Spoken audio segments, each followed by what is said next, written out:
Démarrer et lancer un business type prestation de service tel que le salon de coiffure, l'onglerie et j'en passe, tout ce qui va être lié à la prestation de service n'est jamais chose facile, que ce soit en Europe, en Amérique du Nord ou en Afrique, car ce sont des business qui nécessitent énormément de management. Et surtout, si vous ne maîtrisez pas, si vous n'avez pas de l'expérience dans ces industries lorsque vous vous lancez, cela peut s'avérer d'autant plus difficile pour vous du fait qu'il y a certains rouages que vous n'allez pas maîtriser. Du coup, dans cette vidéo, étant donné que ça me l'a été demandé énormément de fois, je vais m'engager à vous donner toutes les étapes et quels sont les bénéfices et les avantages d'ouvrir un business de prestation de service. Dans ce cas précis, on va parler de ce que je connais, de ce que j'ai fait sur le terrain ces 3 dernières années, donc lié au salon de coiffure barbershop, notamment en Afrique. Dans ce cas précis, ce sera en République du Congo.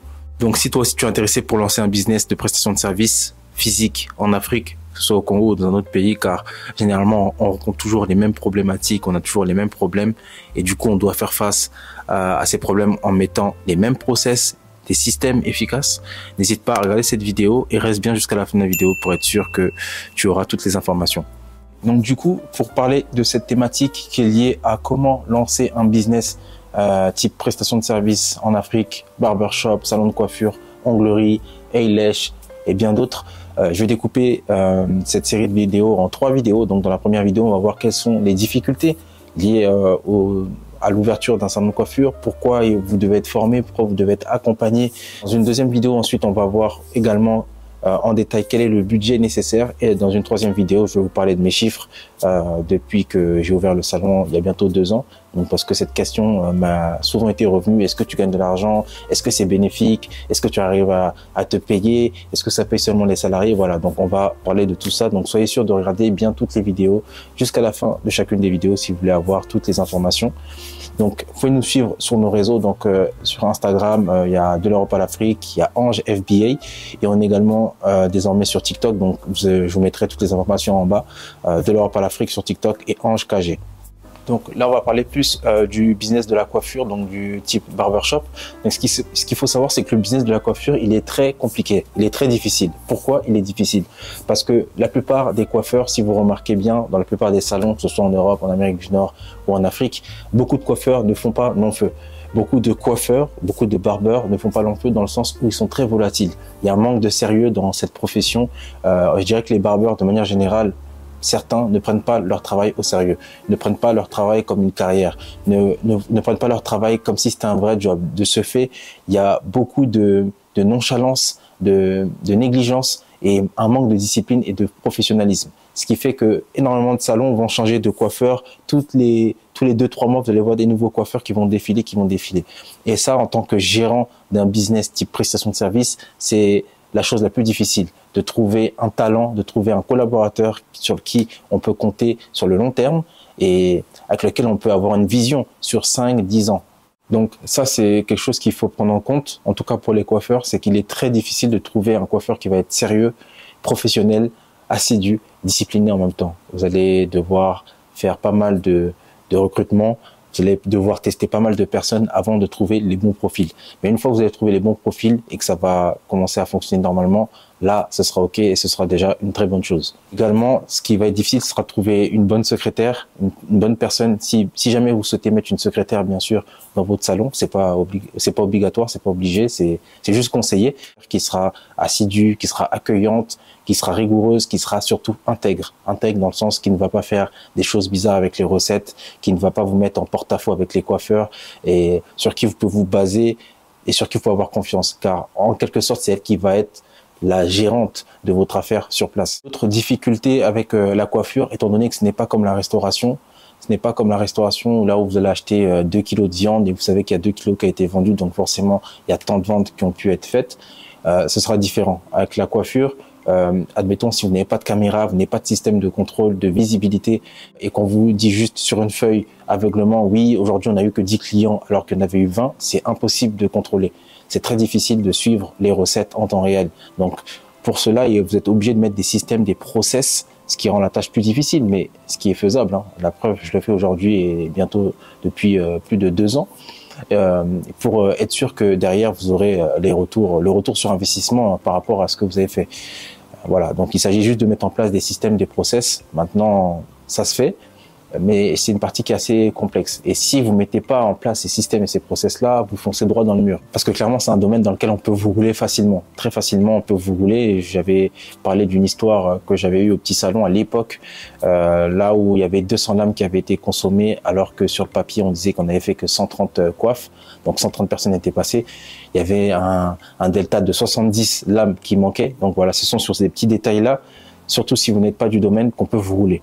Elle est plutôt là, la difficulté dans ce type de business, c'est trouver des personnes de confiance pour être sûr que les choses se passent normalement et comme elles doivent se passer. Pourquoi j'insiste sur le fait de se former ou de se faire accompagner lorsqu'on lance ce type de business, surtout lorsque c'est lié à la coiffure?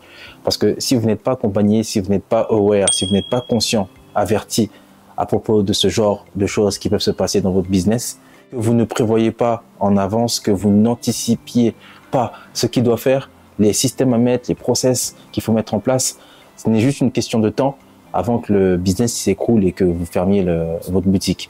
Et ça, je l'ai compris avec le temps, hein, parce que vous savez, tout ce que je vous dis aujourd'hui, ce sont des process, des systèmes que j'ai mis en place, que j'ai inventés, que j'ai créés moi-même ces 2 dernières années. C'est-à-dire, c'est au fur et à mesure, c'est chaque mois, je constatais qu'il y avait un problème, il y avait une incohérence, il y avait quelque chose qui n'allait pas.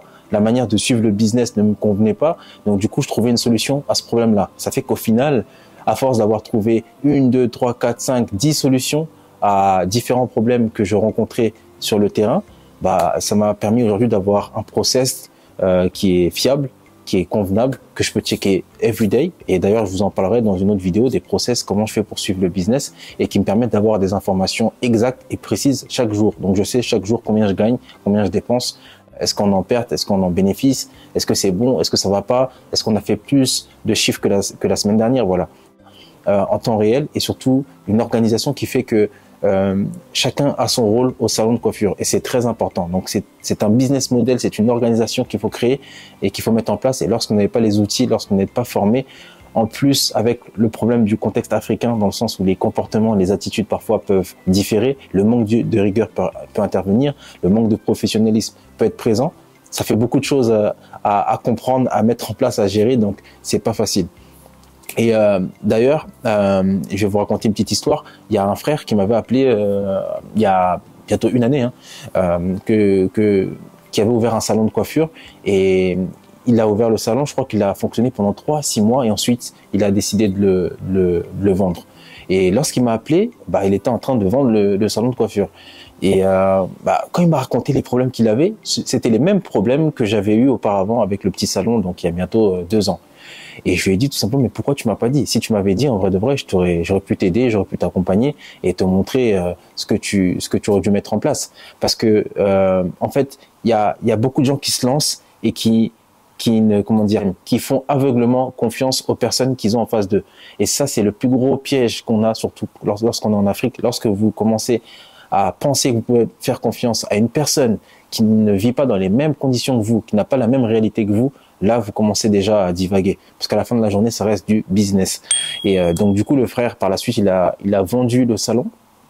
Il a récupéré le salon parce que la personne à laquelle il a vendu le salon, elle-même ne s'en sortait pas. Il a récupéré le salon et malheureusement, on avait prévu de faire une franchise Lowe. On devait voilà, ouvrir une franchise Lowe. On devait collaborer ensemble.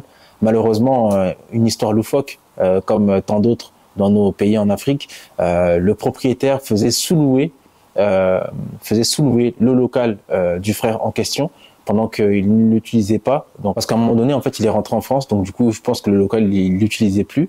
Donc, le propriétaire des lieux, sans son accord, alors que lui, il continuait à payer le loyer, il avait même payé des loyers d'avance, a mis quelqu'un d'autre à sa place dans le local. Donc, c'est comme si moi, demain, j'ai un local, je paye 6 mois d'avance, et parce que le local, je l'utilise pas pendant quelques mois, le propriétaire des lieux, il met quelqu'un d'autre dedans.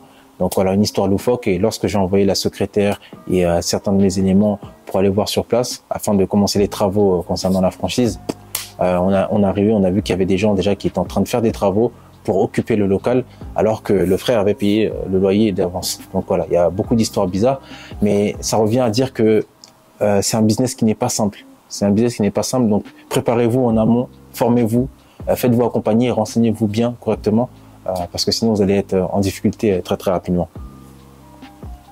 Et pareil, encore une fois, il y a quelques mois, il y a une personne qui vendait un salon à Brazzaville. J'étais intéressé pour racheter le salon, mais après je me suis rendu compte que la personne n'avait pas de clientèle, que voilà, il y avait tout à refaire quasiment au niveau de la clientèle. Fallait stimuler une clientèle. C'est pas comme si tu arrivais, il y avait déjà des clients fidèles, etc. Non, il y avait quasiment rien. Et pareil, en discutant avec la personne, je me suis rendu compte que elle avait des difficultés parce qu'à côté de ça, elle avait un autre business. Cette personne avait un autre business dans un autre domaine qui fonctionnait assez bien. Donc du coup, ensuite, cette personne a décidé de s'investir dans la coiffure. Malheureusement, après quelques mois, je pense qu'elle s'y retrouvait pas. Vous voyez qu'elle a dépensé plus qu'elle gagnait et elle a décidé de revendre le business. Donc voilà pourquoi faut se préparer. Et attention, parce que cette réalité de salons qui sont en difficulté, c'est une réalité qui est partout. Aux États-Unis, pareil, il y a beaucoup de salons qui sont en difficulté. En France également, parce que il faut savoir que ce sont des business dans lesquels le collaborateur, l'artiste, parce qu'en vrai de vrai, ce sont des artistes, est au centre du business. Donc si vous ne chouchoutez pas votre artiste, si vous ne le mettez pas dans les bonnes conditions, si vous ne créez pas un cadre idéal et propice pour qu'il puisse évoluer, pour qu'il puisse se sentir soutenu et se dire que là, ici, demain, je vais avancer, il y a de fortes chances pour qu'il cherche mieux ailleurs avec le temps et qu'il trouve mieux ailleurs.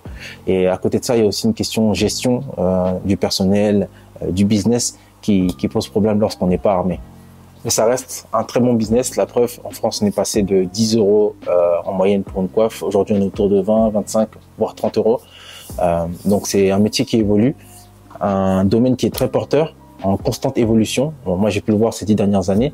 Il y a de plus en plus de salons de coiffure, de barbershop qui ouvrent, de prestations de services également. De nos jours, là, je vois en France un peu plus les ongleries, les bars à ongles. Voilà, donc comme quoi c'est un business qui est porteur, qui a de l'avenir, je pense. Vous avez pu le voir, je vous ai amené aux États-Unis récemment. Aux États-Unis, un barbeur peut faire entre 10 000 et 20 000 $ de salaire. Donc, on voit que constamment, ça devient un métier qui est de plus en plus reconnu. Et surtout qu'en Afrique, le marché des vierges, je veux dire que c'est maintenant qu'il faut s'implanter. Donc, il y a tout à faire. Et ce qui veut dire qu'il y a pas mal d'opportunités pour tout ce qui va être lié à la coiffure, prestation de services, de manière générale, avec un cadre qui est assez professionnel et qui donne envie aux gens de venir pour consommer votre service. En finalité, c'est un business qui, malgré les difficultés en termes de gestion, reste un business très très intéressant. Surtout que on parle de cheveux, donc ça pousse tout le temps. C'est quasiment un business à récurrence dans le sens où vos clients vont constamment revenir tous les 10-15 jours. Donc vous aurez en moyenne un client qui va venir 2 à 2,5 fois par mois. Si vous avez un bon salon, que vous avez un bon moyen de fidéliser vos clients, ce sont des clients qui vont venir à vie. Mais ça demande de la patience et surtout une bonne gestion, donc d'être armé pour bien gérer le business, le stabiliser, avoir des bonnes fondations pour après le scaler. Surtout l'avantage, c'est que c'est un business qui peut se lancer avec un petit budget. Voilà, vous n'êtes pas obligé de commencer à faire un gros salon de 5, 6, 7 sièges, 7 fauteuils. Vous pouvez commencer très bien avec un petit salon, une petite structure, 2, 3 fauteuils, tranquillement. Voilà, et même quelque chose qui sera pas forcément premium, mais au moins vous aurez déjà les pieds dedans. Et par la suite, après, monter en puissance, monter en gamme et développer votre nom dans l'industrie de la coiffure ou autre, si c'est l'onglerie ou j'en passe. J'espère que cette première vidéo vous aura aidé. Les suivantes vont arriver. N'hésitez pas à liker, à partager, à me donner vos avis en commentaire. Si vous souhaitez lancer un business en Afrique, n'hésitez pas à me contacter, à prendre un appel. C'est totalement gratuit. Si vous souhaitez lancer un barbershop, un salon, ou être franchisé par l'eau pour qu'on puisse vous aider, vous accompagner d'un point de vue marketing, d'un point de vue formation, voilà, à tous les niveaux. Étant donné qu'on a l'expérience maintenant, on a les compétences, on a les connaissances, n'hésitez pas aussi également à prendre un appel et on discutera, on va voir comment on peut travailler ensemble. D'ici là, prenez soin de vous, on se revoit dans une prochaine vidéo. C'était Ange de l'Europe Afrique.